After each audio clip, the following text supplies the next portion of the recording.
Bonsoir à tous et soyez les bienvenus d'ailleurs dans votre émission, à savoir C'est le foot. Alors, ils reviennent de Costa Brava en Espagne, dans un tournoi MIC qui s'apparente à un stage en immersion, j'ai envie de dire, dans un but pour ici concrétiser le rêve de ballon rond, l'Espagne où le football a toute sa place. Alors, ce tournoi qui était réservé, il faut le dire, aux U13 et aux U14, aux U12 et aux U14 précisément, eh bien, pour en parler justement de ce moment ô combien intéressant, et j'ai souhaité qu'il soit en plateau avec moi, à savoir donc Jean-Marc Joseph, qui est le coach du Racing de Bastia. Bonsoir Jean-Marc.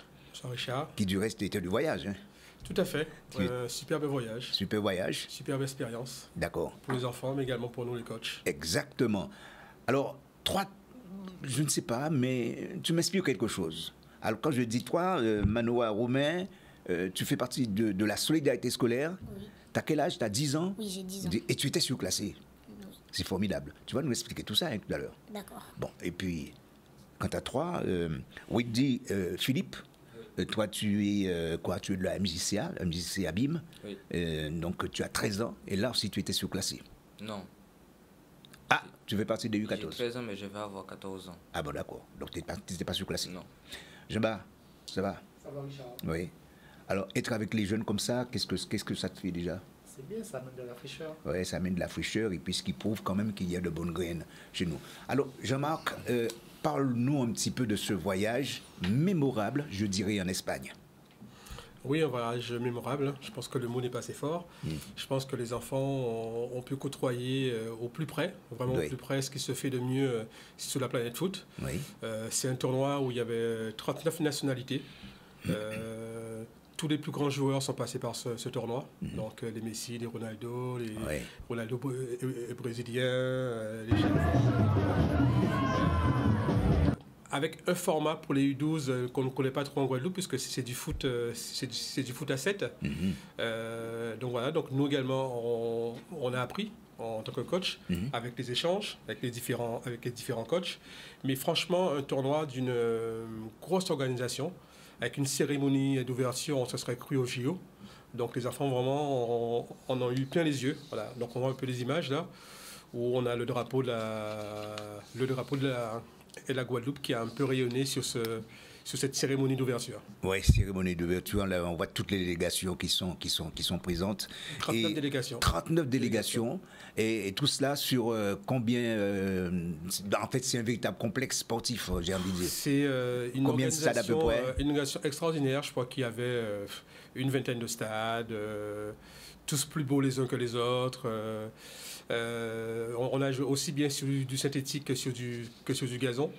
Mais vraiment une très très grosse organisation, de l'accueil à l'aéroport jusqu'au départ, des choses millimétrées. Ouais. C'est-à-dire qu'il y avait vraiment un cadre où on avait des rendez-vous qui étaient toujours bien suivis. Oui. Et puis les enfants ont vraiment pu, encore une fois, côtoyer de très haut niveau.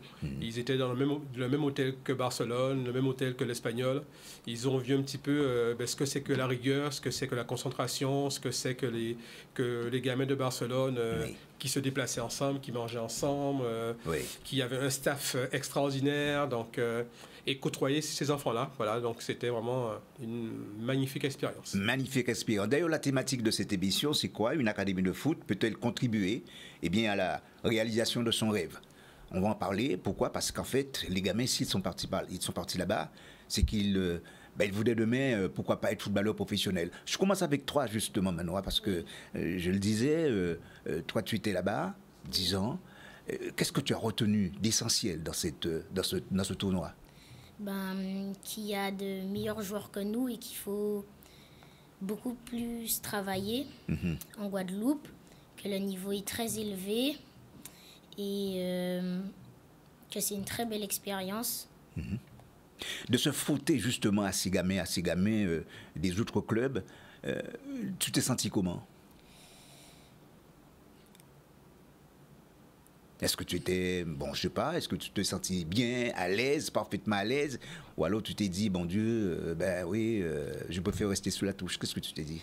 Non, mais on voit une différence qu'il y a entre... une différence Oui. entre la Guadeloupe Ouais, Et d'accord. le niveau qu'il y a en Espagne. C'est tout à fait normal, tout à fait normal. Et toi, Wildy? Ben, là-bas, physiquement et techniquement, ils sont vraiment meilleurs que nous. Eux, là-bas, ils vont vite, très très très vite. Hein. C'est même les seniors de Guadeloupe, je pense. Face à une équipe U16, ils vont galérer. Hein. Ouais. Mais pourtant, on va voir, d'ailleurs, on va voir quelques images. Toi, tu as évolué là-bas, tu as même marqué aussi un but. Le but, j'ai marqué un but dans le tournoi, c'est déjà ça. C'est bien. Mais j'aurais pu faire plus, on aurait pu faire mieux. Là, on voit notre premier match. On perd 2-1 malheureusement. On réussit à marquer vers la fin, mais on n'arrive pas à égaliser. C'est dommage. Et la joie, qui c'est qui manifeste sa joie comme ça? Daris, Oui. il marque pour nous. Il a fait son match. On nous a donné un trophée qu'on pouvait donner à le meilleur joueur de notre équipe. On l'a donné à lui parce qu'il a mis 2 buts dans le tournoi et il nous fait espérer, mais malheureusement on n'est pas allé jusqu'au bout. D'accord, mais ça arrive. Alors, Jean-Bart, ils sont en plateau avec nous, ces gamins. Toi, tu as eu l'occasion de participer aussi à certains tournois. Bon, ça, c'est une autre échelle. Mais qu'est-ce que ça t'inspire, toi? Non, c'est bien. J'ai eu l'occasion de vivre un tournoi, ils appellent GIF. Je parlais GIF sur Yvette. Il y avait un peu de ce type. Il y avait le Milan, Marseille, la Juve et tout ça. C'est vrai, c'est très bien pour les gamins. Ils découvrent autre chose. Il y a, comme Jean-Marc disait, la façon de se déplacer, la rigueur, tout ce qu'il faut. Et c'est là, on trouve ça. Et c'est vrai qu'on voit des fois les différences techniquement, c'est vrai qu'ils sont toujours meilleurs. Et au niveau physique, gabarit, on voit il y a une différence là-dessus. Donc ça a son importance. Mais c'est enrichissant pour les gamins, au moins ceux comme lui, il a retenu, il a vu comment faire. À partir du moment qu'il applique ça, qu'il retient ça, il met en pratique. Donc ce sera bénéfique pour le gamin, pour le joueur. Alors en ce moment, on peut dire qu'il y a beaucoup de tournois qui se font. Bon, mais moi je reviens justement du Brésil avec la CANBT qui avait qui a mis en place une sélection, et c'est cette même sélection justement U16, eh bien sera donc va participer au prochain tournoi international qui va se dérouler dans le département. Et puis là-bas, justement au Brésil, j'ai eu l'occasion de le dire à l'antenne, sur l'antenne de Canadis, eh bien les gamins quand ils sont arrivés là-bas, puisqu'on nous étions à Fluminense, là où les meilleurs joueurs brésiliens eh bien, sont passés, comme par exemple Thiago Silva ou encore Marcelo. Et les photos sont là. Et les gamins restent figés devant les photos. Et à l'intérieur même du centre de Fluminense, on trouve des cadres techniques qui sont là, qui parlent que de ça, que de foot. Et des gamins de l'ordre de 10, à partir de l'âge de 10 ans, qui sont là. Et ils font que ça. C'est-à-dire qu'ils sont en immersion. Ils font que cela du matin au soir. Quand ils terminent à 11h, ils vont manger. Et puis à 14h, ils redescendent encore pour pratiquer le foot. Donc quand on voit des choses comme ça, c'est à croire qu'il y a quelque chose qui se passe actuellement, j'ai envie de dire, chez nous. Pourquoi? Parce qu'il y a beaucoup d'académies en quelque sorte, qui partent là-bas, que ce soit au Brésil ou en Espagne, pour parfaire un peu la préparation de ce jeune gamin. Donc, je crois que c'est quelque chose qui mérite une réflexion quand même, Jean-Marc. Oui, ça mérite une réflexion qu'il va falloir peut-être approfondir. Hein. Moi, je crois que aussi bien Mathieu que moi, nous avons chacun monté une académie. Oui. Après, ça se passe très très bien avec les clubs. Je pense que les clubs ont compris que le fait que les meilleurs joueurs puissent se retrouver sur les créneaux d'entraînement ensemble, ça fait en sorte que les enfants puissent progresser. Et ensuite, nous, on les accompagne sur des tournois. Donc, on est parti à Martinique cette année, on est parti en Espagne, on repart en métropole pour certains. On va en parler tout à l'heure pour la métropole. On repart encore en métropole. On ne voulait pas que ça soit juste une sortie comme une colonie de vacances où on y va, on retient certaines choses et puis au bout de 2 mois, on a tout oublié. On voulait vraiment que les enfants puissent toucher le plus haut niveau, avoir un laps de temps pour pouvoir travailler et repartir avec eux encore pour qu'ils puissent voir un peu leur progrès sur ce laps de temps et puis encore les accompagner encore pour pouvoir un petit peu, parce qu'il y a quand même du talent en Guadeloupe. Malheureusement, nos rythmes de compétition, le fait que dans les clubs, on développe maintenant beaucoup au niveau de la masse, mais on ne peut pas tout faire à la fois de la masse et de l'élite. Et donc voilà, et puis le football d'animation et le football c'est le football pauvre en Guadeloupe. Oui. On représente pratiquement 60% des licenciés et on est peut-être à 5 ou 6% des compétitions qui sont organisées par la Ligue. Donc les enfants ont un grand manque de compétition qui fait que voilà, ils sont un petit peu à la traîne. Donc on est là un peu pour pallier ça. Et puis leur permettre un peu de côtoyer le plus haut niveau. On a quand même des gamins qui sont partis cette année sur des centres de formation. On a des gamins qui vont ramener bientôt de bonnes nouvelles pour la Guadeloupe, parce qu'il y a des signatures qui sont en vue, ce qui veut dire qu'il y a de la qualité. Mais il faut simplement donner à ces enfants-là ça, comment dirais-je, l'opportunité, mais de pouvoir aller jouer au plus haut niveau. Oui. Alors tu touches du doigt justement la thématique de ces émissions aujourd'hui. C'est vrai, il s'agit tout simplement d'une académie de foot. Alors je disais, peut-elle contribuer à la réalisation du rêve d'un gamin? Et tu réponds quoi? Et en passant par quoi justement? Moi, je pense qu'on est relativement pragmatique, aussi bien que les enfants qu'avec les parents.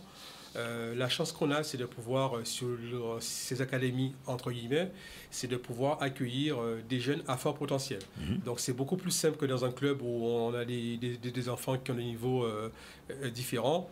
On a des enfants qui ont des niveaux relativement homogènes. Donc sur le plan technique et sur le plan tactique, on peut mettre en place des choses. Et je pense que les enfants, malgré le décalage qu'il y avait, notamment sur l'Espagne, ils ont quand même montré de très belles choses. Puisqu'il y a quand même un ou deux gamins qui ont sauté à l'œil de recruteurs qui étaient en Espagne. Ça, ce qui veut dire qu'il y avait quand même de la qualité. Après, comme disait un petit peu Emmanuel, ce qui nous manque, c'est de pouvoir être confronté de manière constante à ce haut niveau. Ou de pouvoir, par exemple, chose simple, sur le championnat de Guadeloupe U13, moi qui suis à Basse-Terre, en dehors des matchs amicaux, je ne vais jamais jouer contre le CSM parce que la formule du championnat, des championnats qui sont mis en place, fait que les meilleures équipes ne jouent pas entre elles. Donc comme les meilleures équipes ne jouent pas entre elles, le niveau général ne peut pas progresser. Monter. Donc voilà un petit peu nos difficultés. Nos difficultés. Oui. Donc les académies sont là pour justement réunir ces enfants-là et pouvoir leur permettre à ces meilleurs jeunes de pouvoir partir sur des expériences. Après, il y en a qui ont un très très bon niveau, il y en a qui ont un niveau un peu moindre, mais comme il le disait tout à l'heure, ils touchent du doigt la réalité du football de haut niveau. C'est-à-dire que nous, en tant que coach, quand on leur dit qu'il faut travailler telle ou telle chose, mettre de la rigueur, ils ne s'en rendent pas compte. Et donc, d'être sur place, alors, c'est pas que les enfants sont plus costauds que les nôtres, mais tout ce qu'ils font, ils le font beaucoup plus vite, parce qu'ils ont l'habitude. Ils ont simplement l'habitude. Ensuite, après, nous aussi, on se rend compte que ce qu'on fait dans les clubs en Guadeloupe, ça ne suffit pas, quoi. Ouais. Parce que quand on part en immersion, qu'on a la chance d'aller dans les clubs, travailler pendant une semaine dans les clubs, on se rend compte qu'il y a certains exercices tactiques qu'on ne met pas en place. Alors pourquoi on ne les met pas en place? C'est un petit peu ça la question quand même, Jean-Marc, parce que nous sommes quand même une terre de champions, nous sommes une terre où il y a eu, de par le passé, énormément de footballeurs de renom, quoi, comme on dit. Mais alors, qu'est-ce qui se passe? Je pense que la première chose qu'il faut se dire, c'est que le football de rue n'existe plus. Oui. C'est-à-dire que les enfants ne développent plus ce qu'on pouvait développer à l'époque dans les cours de récréation ou dans les écoles. On est revenu maintenant sur des fondamentaux au niveau des écoles de foot où les enfants, je trouve, enfin ça c'est mon avis personnel, où les enfants sont trop bridés. C'est-à-dire qu'on veut leur faire des choses, dans des cadres qui sont beaucoup trop stricts. Donc les enfants n'ont pas suffisamment de liberté. Ensuite, je pense qu'au niveau de la formation même des éducateurs, moi je suis le premier à le reconnaître, comment dirais-je, la formation continue n'est pas mise en place. Moi je pars chaque année en France 3 ou 4 fois et je me rends compte que ça évolue sans arrêt.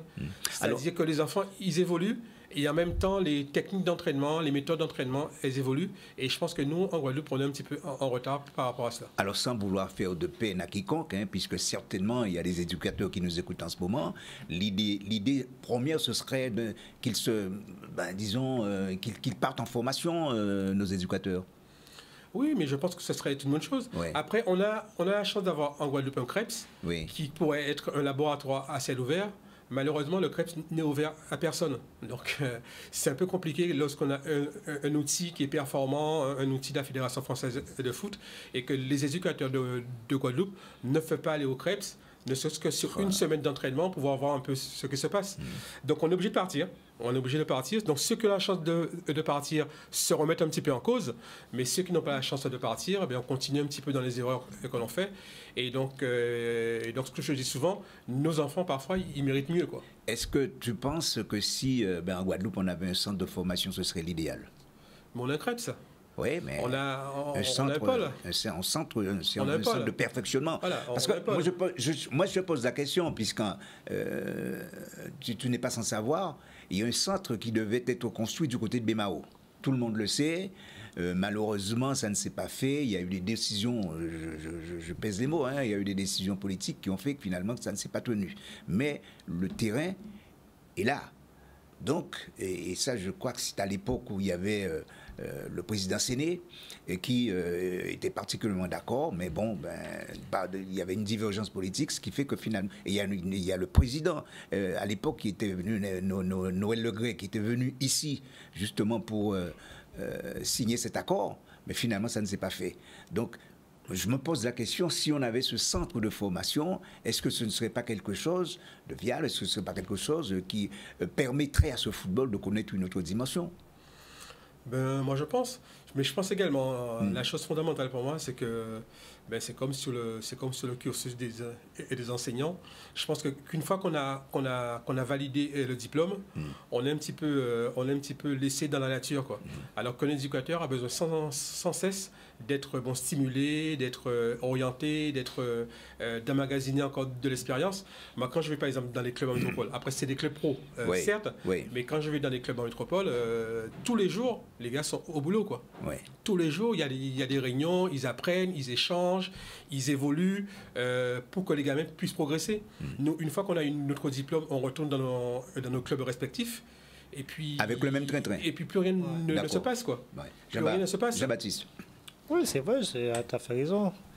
Après, des fois, il y a des périodes de recyclage, mais ce n'est pas tout le monde qui va, ça n'intéresse pas tout le monde.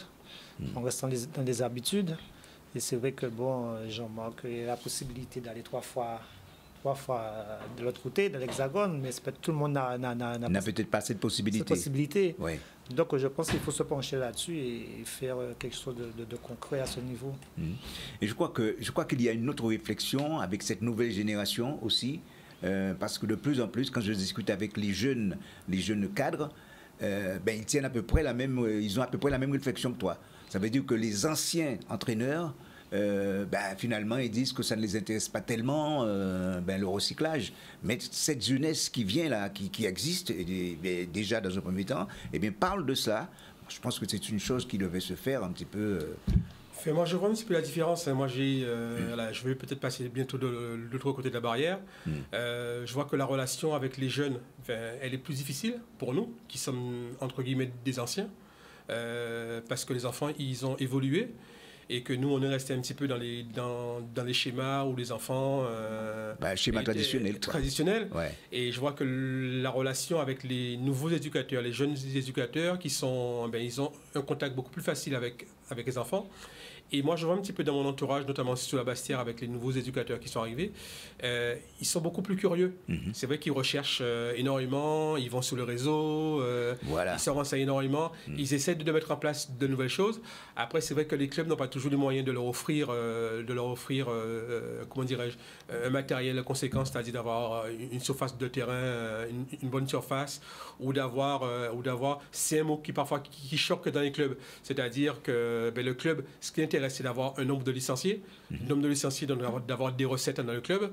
Mais après, l'éducateur qui est un petit peu ambitieux dans son club, il veut avoir une élite. Donc, il ne veut pas avoir 50 jeunes en U13 et ne pas pouvoir savoir quoi en faire. Il aurait préféré en avoir 13 ou 14. Mais malheureusement, le schéma fait que. Mais je vois dans beaucoup de clubs maintenant, on voit des équipes 1, équipe 2, équipe 3.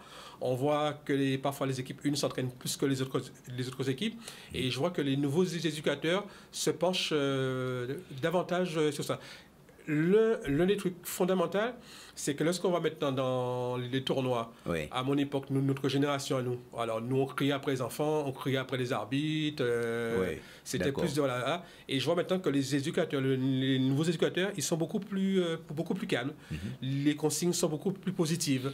Ils sont beaucoup plus ouverts, ils sont beaucoup plus regardants. Après, même si À l'image d'ailleurs, Oui. d'ailleurs on va voir quelques images, à l'image d'ailleurs de ce qui s'est passé en Espagne.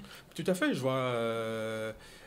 Moi qui suis éducateur, c'est vrai que moi je m'efface quand j'ai quelqu'un comme Mathieu qui coach. C'est du calme, c'est de la retenue, c'est une vision périphérique un petit peu du jeu. Il y a une grosse, il y a une grosse analyse et puis ça bénéficie aux enfants et surtout. Oui, Là, c'est l'image du. Je crois que c'est le premier match, c'est ça? Voilà. Oui. Premier match contre l'équipe de Palamos. Ah, mais j'ai vu quelqu'un que je connais très bien.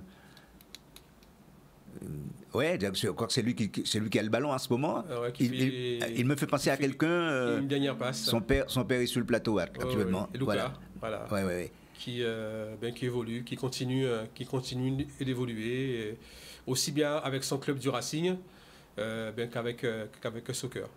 D'accord. Puis c'est vraiment là c'est contre une équipe U12 de région parisienne, U19 Paris 19e. C'est une combinaison qu'ils avaient travaillé avec Mathieu. Oh là là et là que Lucas là marque, voilà, là un superbe but. là là Voilà. là. Formidable. Et justement, mais je t'ai vu aussi dans ce match. Tu étais dans ce match. Oui. Et comment tu t'es senti dans ce match-là? Parce que là. Il faisait très froid Ah ouais. et Oui. on a su faire circuler le ballon. Oui, très bien. On a bien joué et ça se justifie par rapport au D'accord, d'accord. Et le match que l'on vient de voir, le score, score. 5-0 pour qui? pour nous. Ben alors, et ton but? Oui, 5-0. Il a marqué combien de buts, Lucas? Sur l'ensemble du tournoi, je ne sais pas, sur l'ensemble du séjour. Surtout ce match-là. Sur ce match-là, il en manque 2. Oui, Il en manque d'accord. 2. On va parler de lui tout à l'heure parce que c'est vrai que ça fait un petit moment que je le vois évoluer et je sens qu'il a du potentiel et certainement qu'il ira très très très loin ce joueur. Jean-Marc, alors on parlait justement du management, on parlait aussi de la manière de gérer un petit peu les joueurs. En Espagne, c'était assez significatif. Bon, après, nous, on est une petite académie. On Oui. s'est confronté à des équipes comme le Barça, comme l'Atlético, comme les sélections brésiliennes, où il y avait des staffs, où il y avait autant de techniciens que de joueurs. Et donc, c'était... voilà. Mais pour avoir échangé avec eux, alors, tu as beaucoup de travail individualisé, tu as beaucoup de travail sur le plan tactique. Ils avaient 2 coachs mentaux, kinés, médecins, donc c'était vraiment un très gros staff, très gros staff. Après, sur le plan, alors nous on a découvert le foot à 6, qui nous on joue, le foot à 7, nous on joue foot à 8, donc c'est des surfaces un petit peu plus réduites que le foot à 8, mais des surfaces qui font que le ballon va beaucoup plus vite, qu'il y a beaucoup plus de mouvements. Le jeu ne s'arrête jamais. C'est beaucoup plus intense. Et après, c'est peut-être un jeu qui ressemble un petit peu aux caractéristiques qu'on a gamins en Guadeloupe parce que c'est très technique. C'est très technique. Après, on a appris beaucoup de choses, par exemple, sur les sorties de balles. Oui. Bien. On s'est retrouvé confronté à des choses que nous, qu'on n'avait pas travaillé. Donc, on s'est retrouvé tactiquement sur les sorties de balles ou sur des prises de balles à 2. Beaucoup de choses. Enfin, il y a eu beaucoup d'enseignements pour les enfants, mais également beaucoup d'enseignements pour nous qui sommes des techniciens. On reviendra d'ici quelques instants pour parler encore de ce tournoi mémorable. Pour l'heure, nous marquons une pause pour l'heure dans cette édition. Et en deuxième partie d'émission, on va parler surtout de la scolarité des enfants, parce que ça c'est un élément important. Et puis également la préparation mentale, puisque ça fait partie aussi de l'académie. On se retrouve d'ici quelques instants, tout de suite.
La joie, ça s'appelle la victoire, ça s'appelle aussi tout ce que vous voulez comme qualificatif. C'était une certaine manière pour ces gamins de se mettre un petit peu en évidence et surtout de manifester leur joie après cette grande victoire. C'était sur le score de 5, combien encore?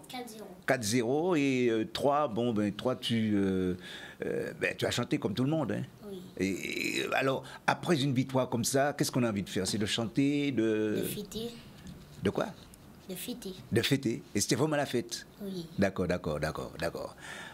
Alors, s'il faudrait peut-être que tu retournes là-bas, tu dis, ok, il n'y a pas de problème. Oui. Ouais. De toute façon, on va retourner l'année prochaine. Ouais. Comme les surclassés. C'est prévu. C'est prévu. C'est prévu. Prochain. On poursuit l'émission justement avec cette deuxième partie puisque nous parlons évidemment d'une académie de foot. Hein. Alors je disais peut-elle contribuer à la réalisation du rêve d'un jeune gamin et j'ai eu ma réponse avec toi Jean-Marc, puisque tu disais c'est une possibilité, mais la seule chose c'est qu'il faut travailler. Il faut travailler et puis pour ça il faudrait que les éducateurs se mettent au boulot. Tout à fait. Je pense qu'il ne faut pas avoir peur de le dire. Hein. Ouais. Voilà, si on veut faire progresser notre football, mais ça passe par de très bons éducateurs, de bonnes pelouses, etc. Mais je pense qu'on a également, il faut qu'on puisse amener autre chose aux enfants. Oui. Donc les académies, ça peut servir également à ça. Et puis les enfants, ils retournent dans leur club le week-end et ils apportent un petit peu ce qu'ils ont appris dans leur club. D'accord. Alors. Donc, dans cette deuxième partie, nous allons parler, pourquoi pas, de la préparation mentale, parce que ça rentre aussi dans le cadre de tes activités en tant que coach, et surtout lorsqu'il s'agit d'une académie. Ben écoute, nous on fait appel à des professionnels, hein, parce que moi c'est pas mon job. J'essaie de lire un petit peu sur des bouquins et autres, mais après il faut vraiment avoir une démarche professionnelle. Donc nous on fait appel à des coachs mentaux. Pour les enfants, parce que je pense qu'ils en ont besoin. Et puis, ça porte des fruits. Moi, j'ai vu cette année, par exemple, des gardiens qui sont suivis, donc qui sont beaucoup plus matures, qui ont pris un petit peu de recul par rapport aux événements. Parce que parfois, un gardien, quand il prend un but, il est complètement perdu après sur son match. Mais j'ai vu des garçons qui ont progressé énormément à ce niveau-là. Parce qu'on leur met en place des techniques. Que je ne saurais pas t'expliquer aujourd'hui, mais ils mettent en place des techniques qui permettent aux enfants de pouvoir se situer par rapport à des événements et d'avoir recours justement à ces techniques pour retrouver du calme, pour retrouver de la sérénité, pour retrouver un petit peu ce qui fait qu'ils sont de bons footballeurs. Sur ce déplacement en Espagne également, quand on a l'habitude de jouer entre nous et qu'on va jouer contre de bonnes équipes en Espagne, on a vu des garçons qui mentalement se sont surpassés, mais on a vu également des garçons qui mentalement se sont effondrés face à l'événement. Oui. Donc tout ça, ça nous amène à dire qu'il n'y a pas que le foot. Hein. Donc nous, on essaie d'avoir à la fois le foot, à la fois ce côté mental. On a également une relation très étroite avec les établissements scolaires, puisqu'on est amené à demander des autorisations d'absence. Mais on a vraiment cette relation avec les établissements scolaires parce qu'on fait vraiment comprendre aux enfants que le plus important, c'est l'école. Oui. Et donc cette relation est très importante avec les profs principaux pour savoir un petit peu comment sont les enfants à l'école, comment sont leur comportement. Et de manière générale, ils savent très bien que s'ils ont un mauvais comportement à l'école, ils seront exclus de l'académie. Exactement. Donc il y a toute cette relation qui font que quand l'enfant est bien à l'école, qu'il est aux entraînements, qu'il travaille correctement et qu'on arrive à lui mettre un cadre général, on se rend compte que les enfants, ils progressent beaucoup plus vite. Alors Jean-Marc, dites-nous tout. Est-ce que c'est parce que toi, tu t'es frotté à une période donnée au monde professionnel, puisque tu as quand même été footballeur professionnel à un moment donné? Est-ce que ce sont ces arguments qui te permettent aujourd'hui de dire que le football, il faut faire entrer tous ces ingrédients? Non, mais je pense que les enfants même sont demandeurs. Hein. Les Ouais. enfants, nous, à l'époque, on n'avait pas de réseaux sociaux. Maintenant, les enfants vont sur les réseaux Ouais. sociaux. Ouais. Et ils se disent que, ah oui, mais écoutez, là, ils ont un entraîneur, un préparateur physique, ils ont quelqu'un qui s'occupe de la préparation mentale. Donc, les enfants sont au courant un peu de tout ça. Donc, ils sont demandeurs. Et puis après, nous, lorsqu'on se déplace sur les clubs, sur les clubs pro, et même des clubs amateurs en région parisienne, c'est organisé, quoi. On est loin de tout ça, quoi. Après, c'est vrai que les clubs amateurs dans la région parisienne, leur fonds de commerce, ce sont les enfants. Oui. Donc, ils essaient de développer au maximum pour pouvoir avoir des signatures dans les clubs pro. Donc, ça leur permet d'avoir après des retombées financières. Mais après, bon, c'est un tout. Je pense que nos enfants, ben, ils méritent qu'on mette en place ce genre de choses pour leur permettre de progresser dans de bonnes dispositions. Alors, quand on parle de progression, et là, je m'adresse à toi parce que tu es entraîneur adjoint, tu es entraîneur justement au sein du club de l'ASM, c'est toi qui entraînes les gardiens précisément. Et le coach actuel, lui aussi, il a touché le professionnel, enfin, il a touché un petit peu au monde professionnel. Et aujourd'hui, on a comme impression que c'est une équipe qui... C'est une réalité puisque les résultats sont là. C'est une équipe qui fonctionne très bien, l'ASM, et qui va certainement, je prends le risque en le disant, accéder la saison prochaine en Régional 1. Alors, toi qui est très proche d'ailleurs de Christophe Lucin, puisque c'est de lui qu'il s'agit, c'est lui le coach actuel de cette équipe de l'ASM, est-ce que le programme qu'il met en place, tu te rends à l'évidence en disant que c'est vraiment un programme très élaboré. Programme de travail, je parle. Oui, il a sa méthode, sa façon de faire. Et c'est vrai que, bon, après, comment dirais-je, après il est tombé sur une bonne équipe aussi. C'est des joueurs, c'est un groupe qui... Homogène, oui. Homogène, il y a une bonne discipline, les gars sont toujours présents, donc c'est plus facile. Ouais, c'est plus facile. Et c'est vrai que ce groupe-là, ils sont pratiquement ensemble depuis 3 ans. Donc ça facilite le travail. Ça facilite le travail. D'accord. C'est pour ça que les résultats sont beaux. Donc c'est une continuité. Après, je ne sais pas si c'était dans un autre groupe différent, est-ce que ça aurait été pareil, je veux dire. Mais là, ça l'aide beaucoup. Donc ça passe bien. Non, mais d'accord, c'est sa méthode. Ouais. Mais justement, sur le terrain, lui, il met en place il met un plan de travail. Un plan de travail, ne serait-ce que sur le plan tactique, par exemple, parce que toi, tu connais le foot, est-ce que tu as l'impression que ça se rapproche vraiment du monde professionnel? Parce que c'est important, ça. Ça se rapproche, oui, non, parce que moi, je pense que on a beau, je ne sais pas si Jean-Marc sera d'accord avec moi, on a beau mettre quelque chose en place, ça, oui, mais après, lorsque le match commence, l'adversaire est différent, il faut s'adapter. Donc, certains moments, ça fonctionne, d'autres moments, il faut modifier. On ne peut pas... Oui. Ça peut être du 100%, en fait, moi, je faisais. D'accord. Chez les pros, ça reste... C'est plus vache, c'est plus... Oui. Mais au niveau amateur, je pense que c'est plus compliqué, en fait. Mais il y a une base. Oui. Il y a une base. Bon, alors, si c'est vrai, il y a tellement de questions qu'on peut se poser. Peut-être toi, Jean-Marc, tu vas... non, je préfère que ce soit Jean-Baptiste qui répond, parce que lui, il est plus proche de ce club de l'ASM. En disant, par exemple, nous mettons en place un 4-3-3. Un exemple. Un 4-3-3, est-ce que c'est respecté à la lettre par les joueurs? C'est-à-dire le placement même des joueurs, est-ce que c'est respecté? Oui, globalement, oui. Ouais. Globalement, oui, parce que, comme je dis, on a un groupe qui est discipliné. Oui. Donc, les gars, ils connaissent, ils jouent ça. Des fois, les gars se retrouvent. C'est facile. C'est pour ça que j'étais alors là. Il y a d'autres équipes, c'est plus compliqué. Il y a des joueurs aussi qui jouent, lorsqu'on veut parler tactique, on leur parle un petit peu chinois, je veux dire. Oui. Mais on a, dans la SM, il y a un groupe qui connaissent le football, ils ont une culture footballistique. Il y a notamment des joueurs qui ont évolué au sein du CSM, donc ils ont cette culture-là. Donc je dis, c'est pour ça que chez nous, ça passe plus facilement. Mais je remarque que toi, tu as eu l'occasion quand même aussi d'entraîner des clubs comme la JSS, à Théodoro, tu as entraîné aussi la Gauloise, entre autres, sans compter les autres équipes.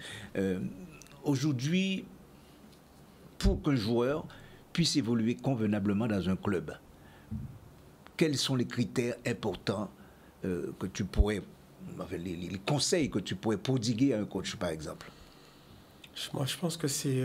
moi, je leur tire déjà mon chapeau au coach, de manière générale, hein, parce qu'il y a beaucoup d'investissements au niveau des coachs. Personnel. Alors, peut-être qu'à l'ASM, c'est une exception. Les joueurs sont réguliers, ils sont performants, ils sont à l'écoute.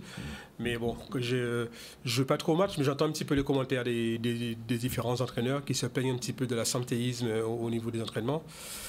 Voilà, c'est l'une des bases, quoi. La base de l'entraînement, c'est le travail, c'est la régularité aux entraînements. Je pense qu'on a des entraîneurs de grande qualité actuellement en Guadeloupe, et pourtant on se plaint de la qualité du football. Donc je pense que ça vient plus au niveau des footballeurs que des cadres techniques. Moi, je vais rarement au match. Parfois, quand j'y vais, je vois des joueurs qui sont en surcharge. Donc je sais pas moi, qu'un joueur qui joue en R1 doit connaître son poids de forme, doit savoir son rythme d'entraînement. Donc tu ne peux même pas parler de travail tactique si le joueur n'est pas capable de courir 12 km sur le terrain, quoi. Donc c'est la tactique, c'est le nombre de courses que tu vas faire, le nombre de courses que tu vas répéter, le nombre d'efforts que tu es prêt à faire.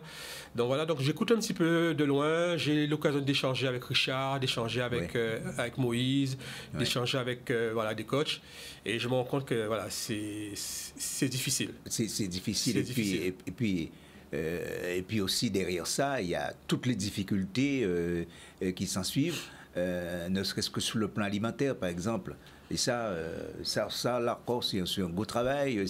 Bon, je n'ai rien contre le McDo, hein, ni la bière derrière, mais bon, mais très souvent, quand on voit par exemple un footballeur, dès qu'il a terminé son match, eh bien, il a quoi il a une bonne bière à la main.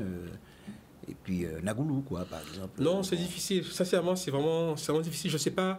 Enfin, moi, j'ai pas de recette particulière pour dire qu'on va élever notre niveau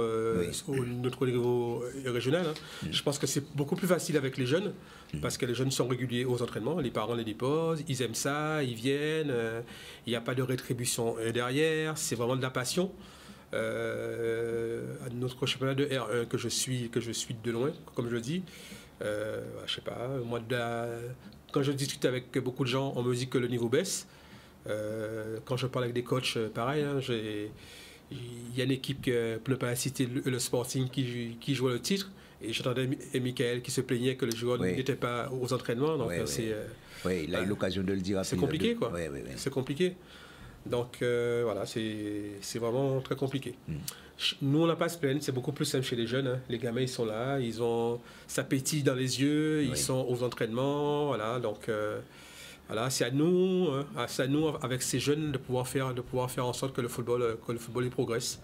Voilà, qu'on leur apporte autre chose. Oui. C'est facile chez les jeunes parce que à cet âge-là, c'est la passion, il n'y a rien d'autre. Alors, Mano, là, on fait quoi là, exactement?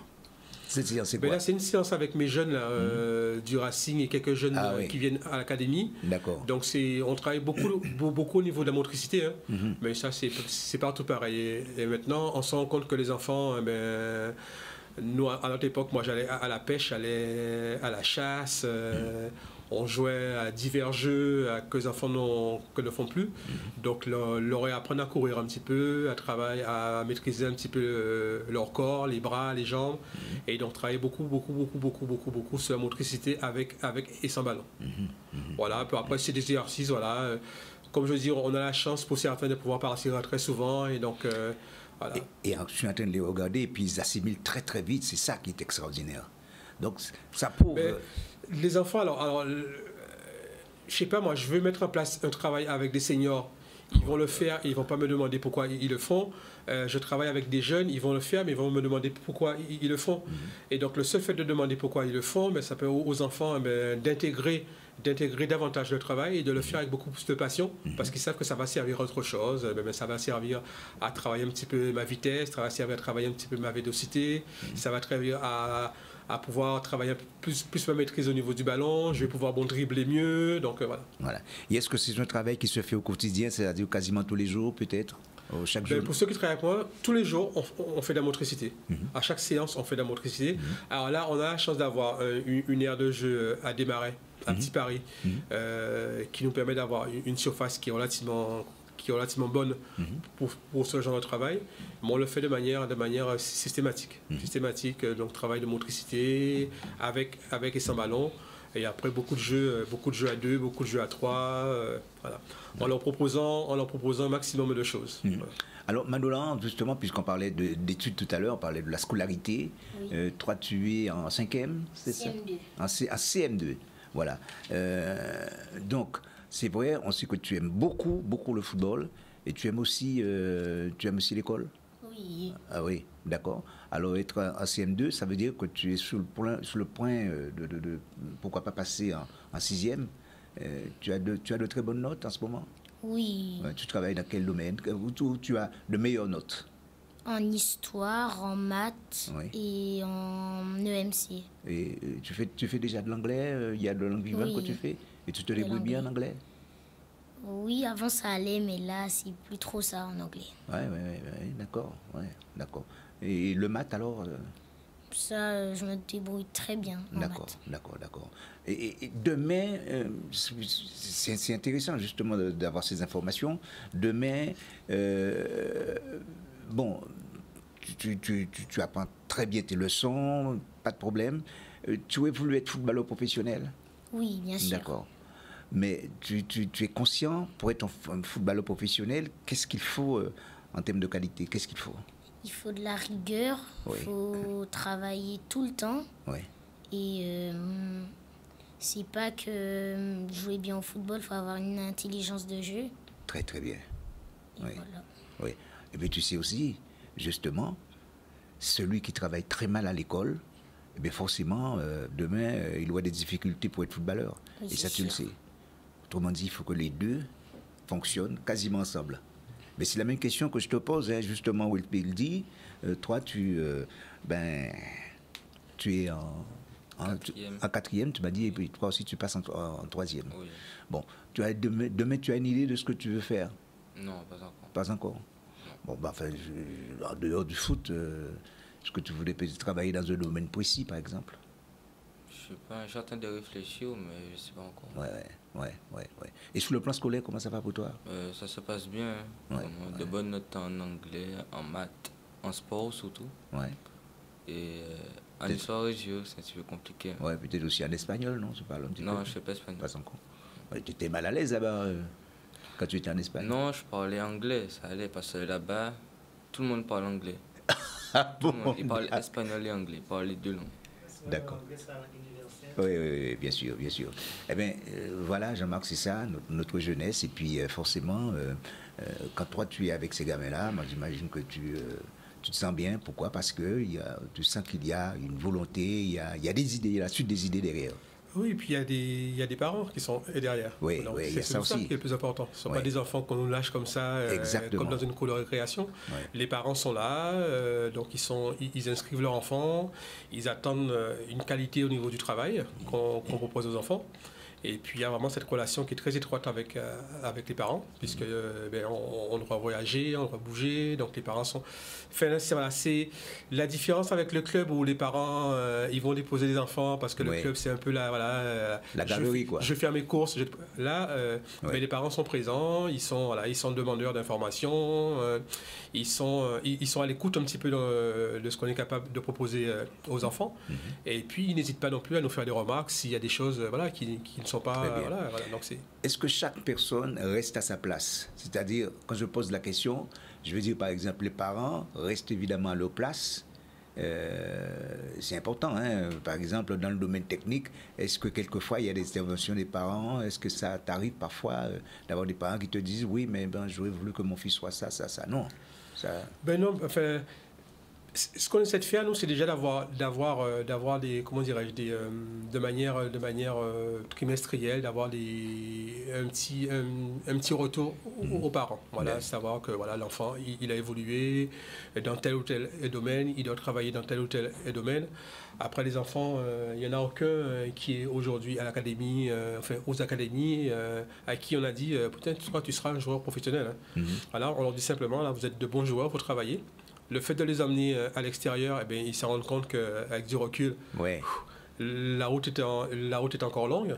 Et puis après, chacun chacun reste à sa place. Tu sais, tout à l'heure, je te dis que moi, j'aurais bien voulu, avec ma casquette de coach, pouvoir faire de la préparation mentale, mais c'est pas mon, mon domaine. Donc, on fait appel à quelqu'un d'autre. Et donc, voilà. Et avec les parents, sincèrement, il n'y a pas de, voilà. Bon, il n'y a pas de souci, il n'y a pas de problème particulier. Au contraire, les parents sont là pour nous aider à mettre en place des projets, nous aider à mettre en place voilà, ce genre de déplacement. Et lorsqu'ils sont autour de terrain comme ça, ben, ils sont là. Avec les parents qui sont présents. Les parents qui sont présents, ils sont là pour encourager. Très bien, formidable. Formidable. Alors, Jean-Marc, dans très peu de temps, je crois que c'est au mois de juin, il y aura 2 tournois. Il y a un tournoi qui doit se passer avec tes gamins, là, c'est quand? Alors, déjà, au mois de mai, au niveau de l'académie, enfin, au niveau des 2 académies, on organise un tournoi au mois de juin, au mois de mai, pardon, le 8 et 9 mai. On a réussi à faire venir 4 équipes de Martinique, qui sont toutes les 4. Alors, la chance qu'ils ont en Martinique, c'est qu'ils ont un championnat au niveau du foot d'animation qui fonctionne très très bien. Donc ils ont un championnat R1, un championnat R2, un championnat R3 en U12 U13. Et donc les meilleures équipes de Martinique se rencontrent entre elles. Et donc on a la chance de pouvoir faire venir 4 équipes de Martinique. Donc la Samaritaine, le Stade Piritain, la SPTT et le Golden Star, qui est actuellement leader du championnat U13 en Martinique. D'accord. Mais justement, et puis j'ai vu justement la présence de Maolani, Michael du Air Silence. Pourquoi? Ben on est persuadé, nous, qu'on a quand même du potentiel. Quoi qu'on dise, qu'on a quand même des jeunes qui ont de la qualité. Et donc, lorsqu'on a un gamin qui était à Lens il n'y a pas très longtemps, et lorsqu'on a parlé du tournoi, tout de suite, ils ont eu la volonté de venir voir. Il est recruteur avec Lens. Il est recruteur du Silence. Et donc, ils ont eu tout de suite la volonté de venir voir un petit peu ce qui se passait et voir un petit peu... d'autant plus qu'il y avait cette particularité sur ce même tournoi qui va durer 2 jours, de pouvoir voir les meilleurs éléments U12 U13 de Martinique et de Guadeloupe en même temps. Alors avec peut-être la possibilité disons de repérer, comme tu le disais tout à l'heure, 1 ou 2 gamins, et la suite ce serait quoi? Mais pour les gamins de cet âge-là, ceux qui sont en Guadeloupe, la suite pour eux, c'est de, quelle que soit l'issue, même ceux qui auront signé avec un club, c'est de pouvoir entrer au CREPS, donc de pouvoir entrer au pôle, de bénéficier un petit peu des installations et puis des compétences du CREPS. Et puis après partir, parce qu'il ne peut pas partir avant l'âge de 15 ans. Et puis ceux qui sont en Martinique, ils ont des sections sportives qui fonctionnent très très bien. D'ailleurs, la Martinique a rattrapé largement le retard par rapport à nous, notamment chez les jeunes. Et donc c'est pareil, donc il y a des gamins de Martinique qui ont signé déjà des pré-contrats, donc... Voilà. Oui, alors ce serait très intéressant quand c'est comme ça. Donc les gamins restent évidemment dans leur club, mais ils sont suivis par ces recruteurs qui viennent quotidiennement peut-être les voir un petit peu leur évolution, ou alors est-ce que le club fait un rapport sur l'état de santé ou l'état de forme du joueur? Le fait qu'on soit parti, nous, avec Soccer, qu'on soit parti aussi bien passer sur Paris et puis en Espagne, il y a eu quand même un écho qui s'est fait par rapport à cela. Et donc on a eu des retours de pas mal de recruteurs qui souhaitaient voir certains de nos gamins et revenir, faire des essais. Il y en a qui sont partis sur certains clubs. Et voilà, je pense qu'il y a des gamins de qualité ici. Il faut pouvoir mettre en place ce genre de manifestations. Voilà, faire venir. Nous, on n'a pas peur de faire venir les recruteurs. Donc là, c'est Lens. Après, ça va être peut-être Reims, ça va être autre chose. On n'a pas peur de les faire venir parce qu'on est persuadé qu'il y a de la qualité chez nous. Eh bien, c'est formidable d'apprendre tout cela et puis surtout de savoir tout le mal que toi, tu te donnes dans ton académie et puis... ce qui prouve, comme tu viens de le dire, il y a du potentiel et certainement demain, peut-être 3, Manolan ou encore Wildy, certainement on entendra parler de vous avec le club de Lens ou encore, pourquoi pas le Paris Saint-Germain par exemple. Moi justement c'est Avec le Paris Saint-Germain. Pas sûr. D'accord. Et toi, Nolan? Je suis parisien. Ah ouais, d'accord. Toi, tu es parisien. Bon, enfin, en tout cas, merci d'avoir participé dans cette émission. Un petit mot très rapide en termes de conclusion. Qu'est-ce que tu as envie de dire? Je n'avais jamais fait une émission comme ça. Ah. Et je trouve que C'est ta première bien. émission, ton premier plateau. D'accord. Tu t'es senti comment? Ça va? Bien, pas stressé, ça va. D'accord. Bah, parfait. Et toi, Nolan? Ben, ça me fait plaisir de participer à cette émission. Tu reviendras? Si je t'invite encore, tu reviendras? Oui. Jean-Marc? Mais nous, un grand merci.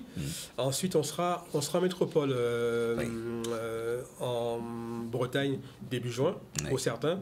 Et puis, on participe également au mondial des U12 cette année au Mans. Oui. Donc, avec un gros plateau. Donc, on est dans le groupe, je crois que c'est du Deportivo La Corogne. Donc, le but, ça va être de sortir un peu des poules. Il y a la Juventus, Manchester United. Il y a pratiquement tous les centres de formation de France, les meilleurs centres de formation de France. Et donc, c'est encore une vitrine pour nos enfants. Ouais, Voilà. ouais, formidable. Jean-Baptiste? Je croise Jean-Marc à continuer le travail et toujours faire preuve de persévérance. Merci en tout cas, messieurs, d'avoir participé dans cette émission. Merci bien entendu, chers amis téléspectateurs. On se retrouve très prochainement pour parler encore de foot et pourquoi pas avec cette jeunesse que nous aimons tant. Bonne soirée à tous et à bientôt. Au revoir. Maintenant.